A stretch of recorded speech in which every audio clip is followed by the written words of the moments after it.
Olá, querido, a paz do Senhor Jesus esteja com você. Muito obrigado por estar aqui no nosso canal. Esse canal tem o objetivo de somente ajudar você a chegar um pouquinho mais próximo de Jesus, a ter um pouquinho mais de conhecimento da palavra. Eu não sou um teólogo, eu não sou uma pessoa que tem grandes estudos aprofundados teológicos, mas eu tenho algumas revelações de Deus. E essas revelações eu não consigo ficar para mim, então eu quero compartilhar para o maior número de pessoas. E muito obrigado por você estar aqui. No vídeo passado, nós podemos observar que em Gênesis, né, o início de todas as coisas, nós podemos identificar o pecado de Caim, que bateu na porta dele e ele deixou entrar, acabando matando o seu irmão, trouxe uma desgraça para a humanidade. Então nós vamos dar continuidade hoje falando do que aconteceu com o mundo após esse episódio. Gênesis 6, capítulo 6, versículo 5 em diante diz assim: E Deus viu que a maldade do homem era grande na terra, e que toda a imaginação dos seus pensamentos, do seu coração, era apenas vil continuidamente. E arrependeu-se o Senhor de haver feito o homem na terra, e isso afligia o seu coração. Meu Deus, Deus se arrependeu de fazer o homem, e o coração dele estava perturbado pelas atitudes que o homem, que era para ser semelhante dele, acabou fazendo aqui na terra, estava fazendo. Vamos dar continuidade no 7. E o Senhor disse: Eu destruirei. Meu Deus, olha. Eu destruirei o homem a quem criei da face da terra, tanto o homem quanto o animal e a coisa rastejante, e as aves do céu, pois me arrependi de havê-los feito. Mas o versículo 8 diz assim: Mas Noé encontrou graça aos olhos do Senhor. Amém. Querido, nós estamos falando de uma humanidade inteira. Pessoas perversas, as descendências de Caim afetou, Satanás entrou na vida das pessoas.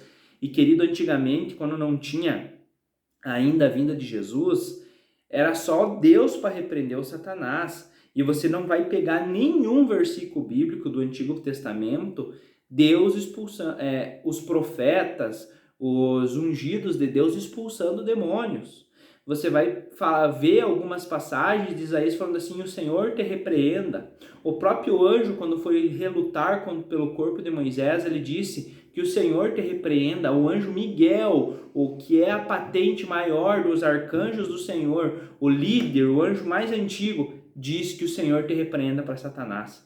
Então, nós vemos Davi tocando a harpa e o demônio saindo de Saul por causa da presença de Deus que chegava, ele tinha que sair, mas quando Saul saía da presença de Davi, o demônio pegava ele de volta.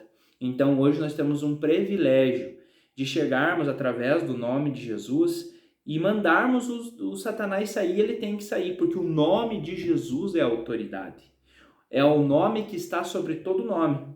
E nesse tempo, querido, o mal entrava nas pessoas e elas não conseguiam ser libertas. E elas não queriam ser libertas, né? E Deus estava abominável aos olhos de Deus essa humanidade que se corrompeu a ponto do pecado tomar conta de prostituição, lascívia, imoralidade sexual. Eles matavam-se uns aos outros, né? Era uma descendência terrível, uma maldição que tinha sobre a decisão que Caim teve de matar o irmão, trouxe consequências terríveis para suas próximas descendências, as suas próximas gerações, né? E nós vemos que teve uma pessoa, um homem, Noé, que Deus viu graça aos olhos dele. Então, querido, hoje eu quero trazer essa mensagem para você. Se fosse hoje, nós estamos vivendo tempos parecidos, praticamente iguais aos tempos de Noé. Prevaricação, lascívia, fornicação, mentira.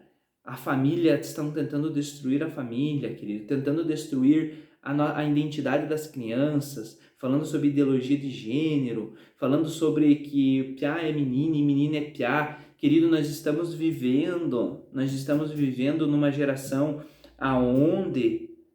aonde o pecado ele é o certo e fazer a vontade de Deus é o errado. Só que tem muitos Noés, graças a Deus não é um só, assim como eu, assim você que está assistindo esse vídeo, que estão lutando em tentar aprender a palavra de Deus, que aceitaram a Jesus e que estão tentando buscar algo do Senhor. E o Senhor tem olhado com os olhos e achado graça.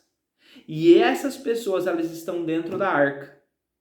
Elas estão preparando a sua arca para que elas entrem dentro. E a arca delas é chamada Jesus Cristo. Toda a Bíblia, querido, aponta para Jesus. Aponta para o Filho de Deus. Desde o Novo Testamento ao Velho Testamento, a Bíblia toda fala sobre o Messias. E a arca da aliança está falando sobre Jesus. Aquele que estiver com Jesus, aquele que seguir as suas palavras é o que ele ama, ele disse. Esses terão vida eterna e não morrerão no dilúvio. Estamos falando de vida após a morte, querido. Não irão para o inferno, ficarão no céu com Deus, viverão para Deus e com Deus. Toda lágrima vai ser enxugada.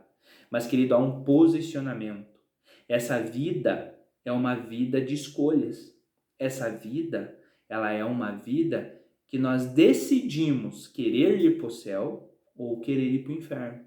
Deus não obriga ninguém. Aqui nós compramos a passagem da eternidade. Nessa pequena vida aqui na Terra, nós compramos a passagem da eternidade. E você escolhe aonde você quer passar. Deus não te obriga, querido. Deus ele cria situações para que você venha até Ele. Mas se você tiver o coração endurecido, Deus não vai te obrigar. Tá bom? Eu espero que Deus tenha falado com você. E eu espero que quando Deus olhar lá de cima, Ele veja como Ele viu Noé. Ou será que você está do outro lado? E está do lado das pessoas que zombavam de Noé, que diziam que ele não era para ele ser assim, que era para ele ser uma pessoa inundada no pecado, uma pessoa desconvertida dos caminhos do Senhor? Com certeza muitas pessoas falavam, mas Noé se manteve íntegro e Deus achou graça aos olhos dele. Amém? Que Deus possa te abençoar. Na próxima semana nós vamos dar continuidade, são terças e quintas, né? Que a gente está trazendo a palavra. Nós vamos dar continuidade da história de Noé sobre a construção da arca, sobre o dilúvio e assim na sequência. Deus abençoe a todos e tenham uma ótima semana e um ótimo dia.